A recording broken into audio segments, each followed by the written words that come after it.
Okay. So, in the last lecture we have defined the continuity of the function using the Cauchy and Henry's definition, and both are later on shown to be equivalent. And in that case we have considered f to be continuous over an interval, but we can extend it. We can take an arbitrary set A which is subset of R, where the similar way the continuity of the definition of the continuity over the set A which is subset of or any point x c belongs to that subset can be introduced. Let me just recall that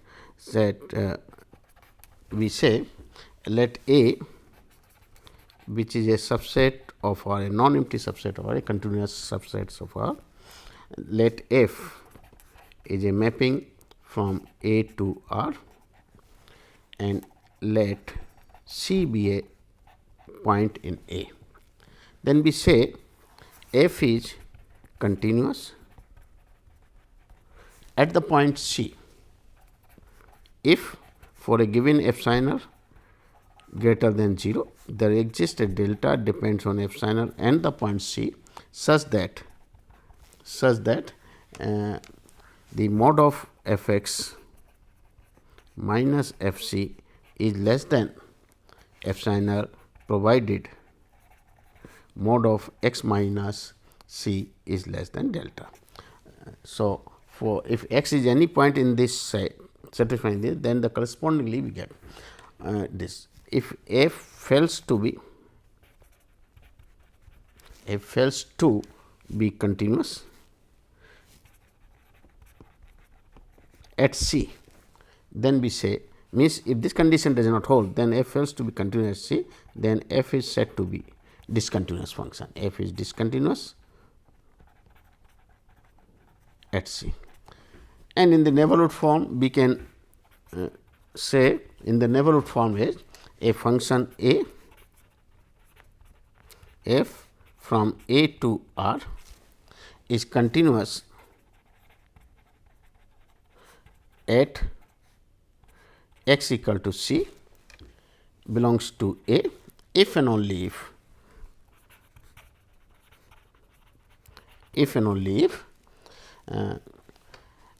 given any epsilon neighborhood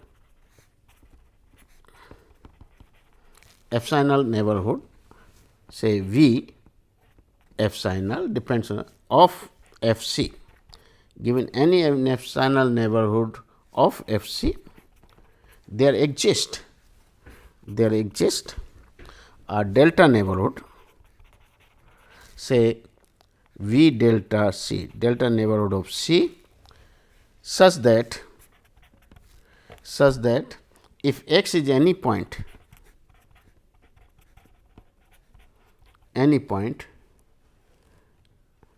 x is any point of the A intersection V delta C of the common point of this neighborhood and A, then means it belongs to the neighborhood, then f x belongs to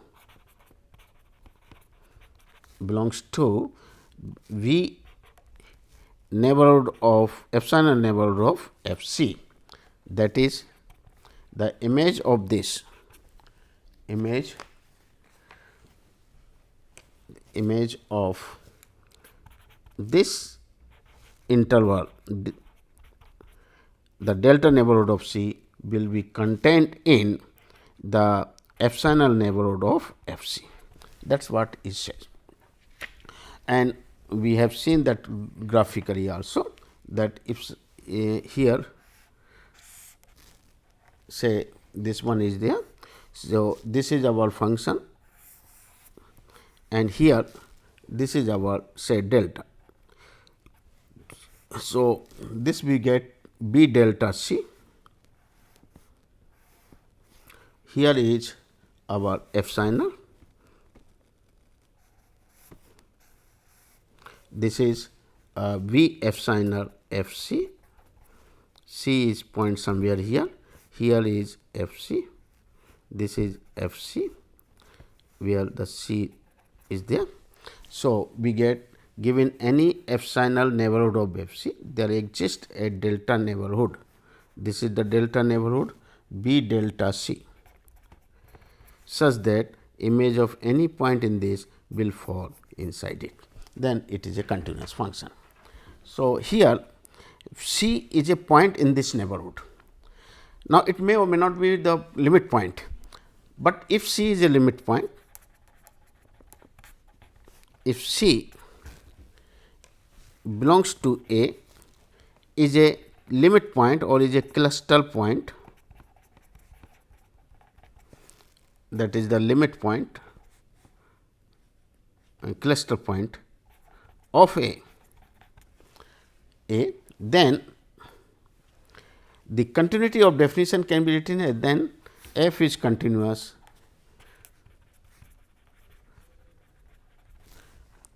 if and only if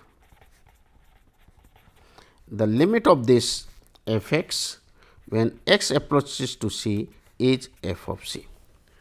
And in fact, this is if you look that Haney's theorem, Haney's equivalent definition says there is a sequence x n in the neighborhood which goes to C, then the corresponding f x n will go to f C. So, basically it is the same as the Haney's theorem. So, f C, it means if a function we want it to be continuity, what the condition requires. So, for the continuity of the function f x at a point C, we need the following condition. We need the following conditions must hold. The first condition is that the limit of the function f x must be defined at the point x equal to C, where the continuity is tested. Second part is the limit of this function f x when x approaches to C must exist. And third condition is both should be identical. Third is the limit of f x when x tends to C must coincide with the value f x. If these three conditions are satisfied, then we say the function f x is continuous at a point C. So, using this definition, it is very easy to confirm find out whether the function is continuous or not. If suppose in this case any one of the condition fails, then we say the function is discontinuous.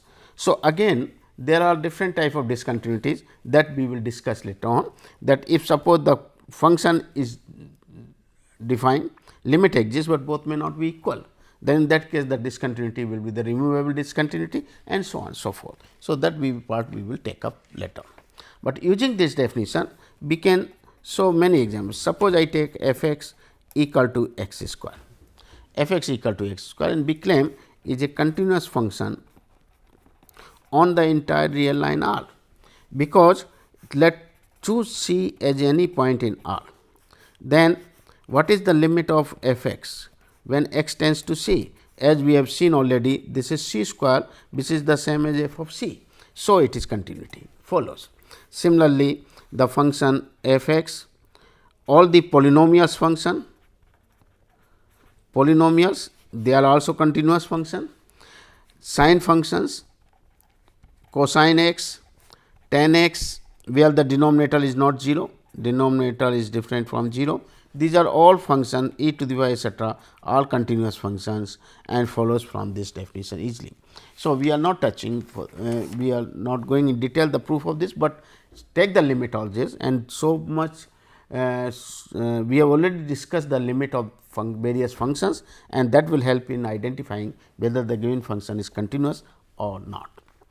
Now, let us take the function f x equal to 1 by x.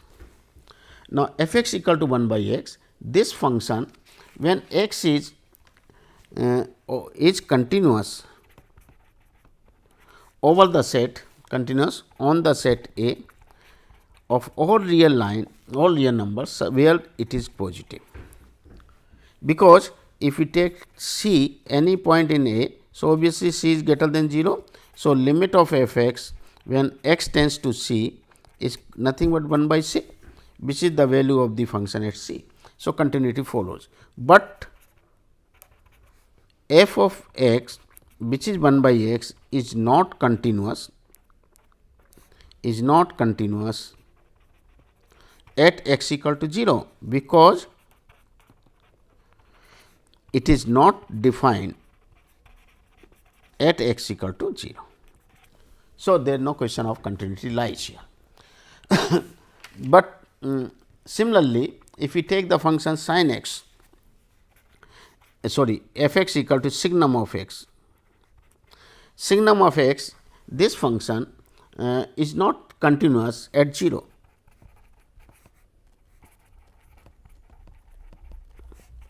At x equal to 0. The reason is because the signum function is defined like this: when x is negative, the signum value is minus 1, 0 it is 0, when x is positive it is 1.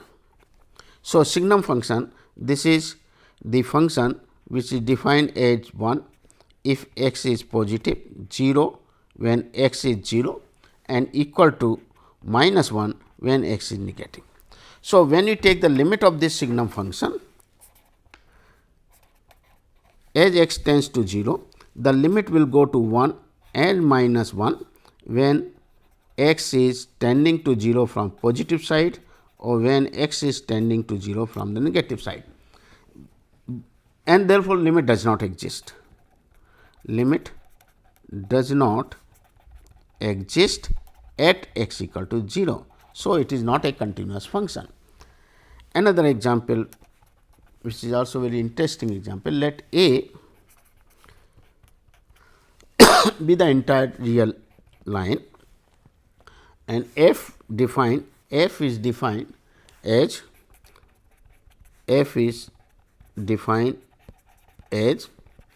the value is 1 if x is rational and 0 if x is irrational. Now, we claim that this function f is not continuous at any point of R, because the reason is simple.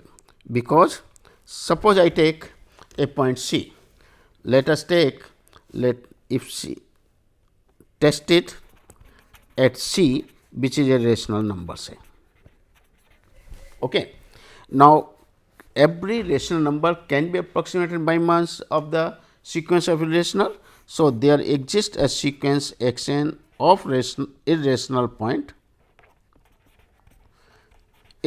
numbers in R, whose limit is this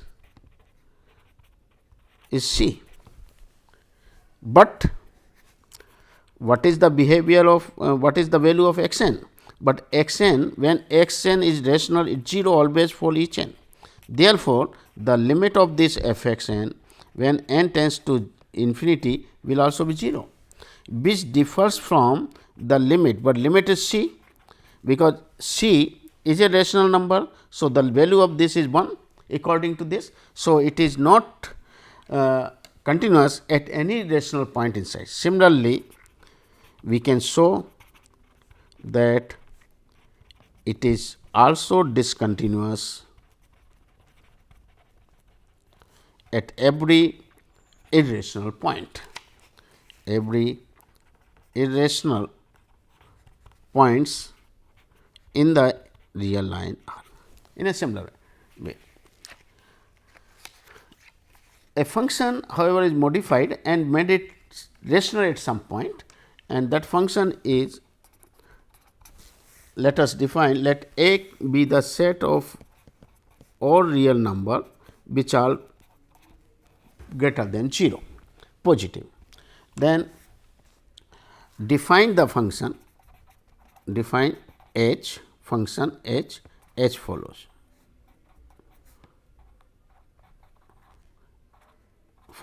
Define h on A, h follows. So, h of x equal to, say, 0 if x is greater than 0 or rational number, is a irrational number.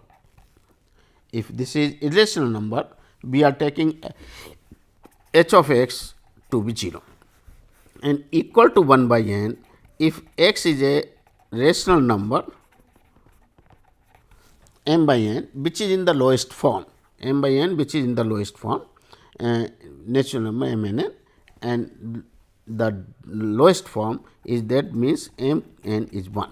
The divisor, the greatest common divisor of this is 1 where. So, let us define the x. If it is rational number is of the form m by n, we will write 1 by n, and if x is irrational, then we will write to be 0.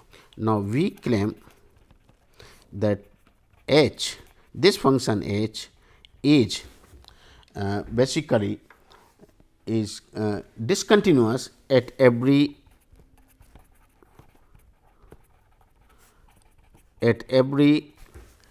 rational number in A.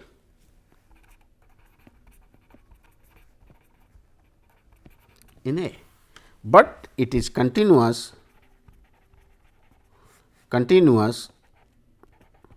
at every irrational number in A. So, let us see the proof for it. The solution is suppose I take first a rational number. Let us take A be a which is greater than 1 0 as a rational points in A. So, we can find a sequence. So, there is a sequence x n of irrational numbers, irrational points which converges to A. Okay. But what is the value of f x n? H x n. H x n is defined to be 0 for every rational point. So, along this 0 x this sequence h of x n will be 0, but what is the h of A? H of A is given to be what? If it is rational number, then it will be some say 1 by n or whatever may be, which is positive. So, here the limit of h x n as n tends to infinity will come out to be 0, because for all points the values are 0. So, limit will be 0, and here the value is coming to be non-zero. Therefore, this limit of h x n over n differs from the value of the function at a point A. So, when A is rational, it is not a continuous function. So, h is not continuous at any rational numbers in A. Let us see the irrational point. So, suppose B is an irrational point. B belongs to A is a irrational point. Is an irrational number. Is an irrational number.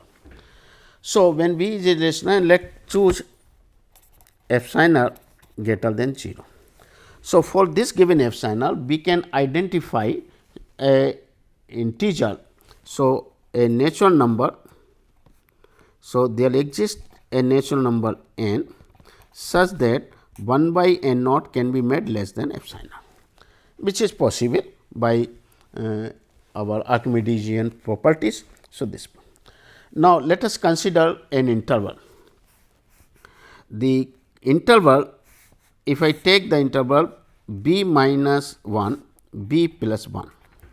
Now, in this interval, we can get the rational point whose denominator is greater than n naught as well as less than n naught. Okay. So, what we claim is that the national with denominator less than n naught. There are only we choose a neighborhood or choose an interval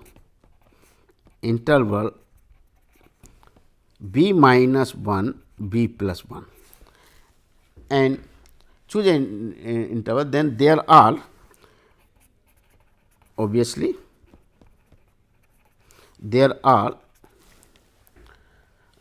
only a finite numbers of rational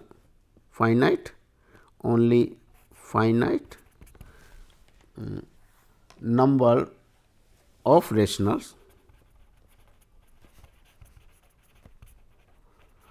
rationals finite number with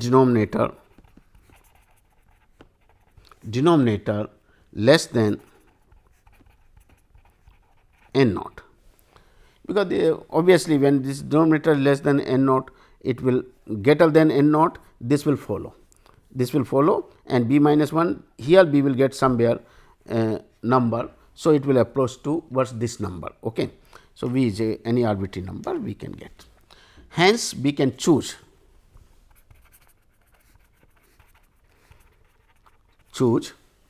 a neighborhood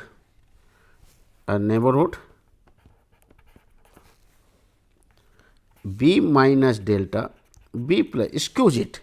So, we can get the neighborhood b minus delta b plus delta, which contains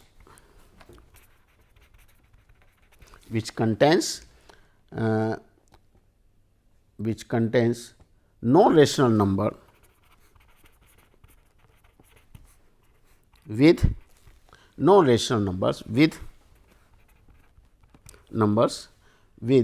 denominator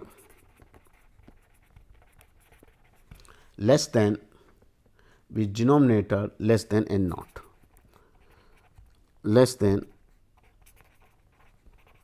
naught, means with this neighborhood we can find v minus delta b plus delta, where all these point x n, whatever the number, the denominators will be having the denominator greater than n naught. Okay. So, it will satisfy this condition, that is what we wanted, to have that neighborhood. Okay. So, once you have this neighborhood, then clearly, then if x, then for any x which satisfy this condition x minus b is less than delta, where the x belongs to a, b have mod of h x minus h of b, but h of b is 0 because b is irrational and the function is defined rational to be 0. So, this is h of x. H of x means x is of the form say 1 by n. So, this is 1 by n and this will be less than 1 by n naught, 1 by say n naught or 1 by n, h x is equal to 1 by n. So, which is less than equal to 1 by n naught. So, this will remain less than epsilon. Therefore, for epsilon neighborhood of this, we can find that is a delta such that for all x lying between this, the function h x minus h be less than epsilon. So, this shows the h is continuous at irrational point or irrational points in A, and that is prove the result. Okay. Now, one more thing which we have a remark, we have seen the continuity of the function in terms of the limit. If suppose the limit does not exist, but the function is well defined everywhere except the limiting point, then the two possibilities are there, either the limit will exist, function is defined everywhere except the point where the continuity is required. So, the possibility is when you take the limit of the function x, when x tends to that point, limit may or may not exist. If it exists, then we can redefine the function in such a way, so that the new function so obtained becomes continuous. So, that is the remark here. Sometimes suppose a function a, suppose a function f from a to r is not continuous,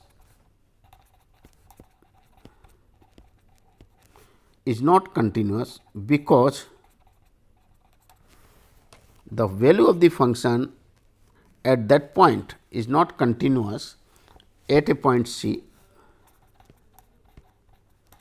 because the value of the function f c is not defined. Then the two possibilities, then but the limit of this function, limit of say f x, limit of f x when x tends to that c exist. Then we can redefine the function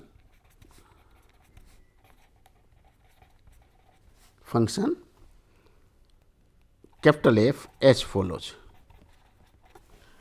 Capital F x is equal to the limit of f x when x tends to c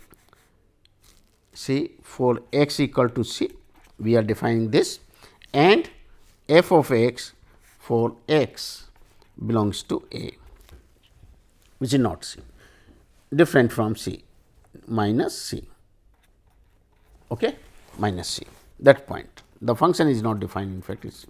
Okay, so this. So, that is equal to suppose L. Now, we claim this f is continuous,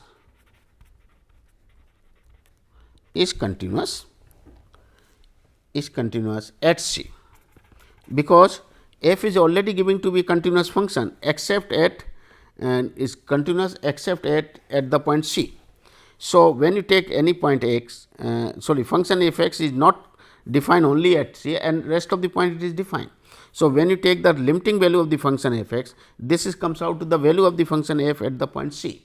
So, limit of this f x when x tends to c is equal to f of c, and that is equal to limit f x exists. So, this function is continuous. It means the original function f, from the original function we can remove the continuity, we can remove the point of discontinuity and made it to be continuous function, and this way we call it that point to be a removable discontinuous point. Okay, this. But if the limit of the function, if a function does not have a limit c, if a function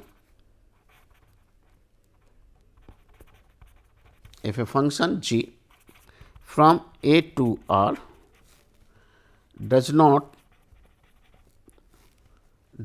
have a limit, at c,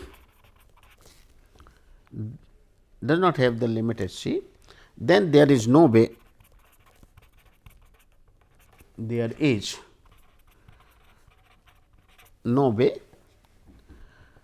that we can obtain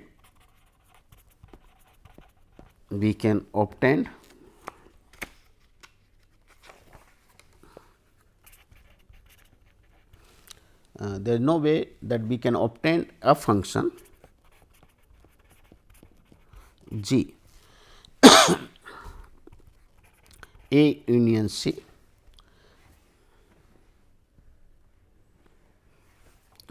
here we write on A union C, this was left to R, okay, to R, please check it, okay, to R, that's simple. So, A union C, there we can, that is continuous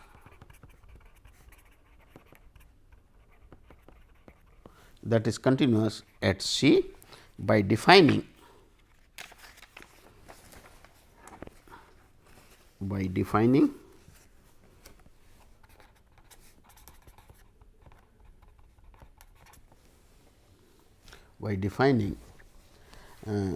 g x as equal to C for x is equal to say capital C, I am just saying capital C, okay, for x equal to C, and g x for x belongs to A, x belongs to A. The reason is because if we assume this way, then what happen? Because the reason is this, because what is the limit of g x when x tends to C? This is giving to be, if it exists, then it is giving to be the C. But this limit when x tends to c, it is equivalent to, which is equivalent to say the limit of this g x when x tends to c exists. Because if this limit exists, it means when x is different from c, the g x is defined like this small g. So, when you are choosing the limit of g x when x approaches, you have for all x where differs from c, the g will be replaced by small g. So, limit of this, and if this limit exists, this will exist, which will contradict, must also exist, and equal to c, and equal to capital C, but this is not given, which is a contradiction, which contradicts. Therefore, we cannot redefine the function so that it becomes continuous. That is what it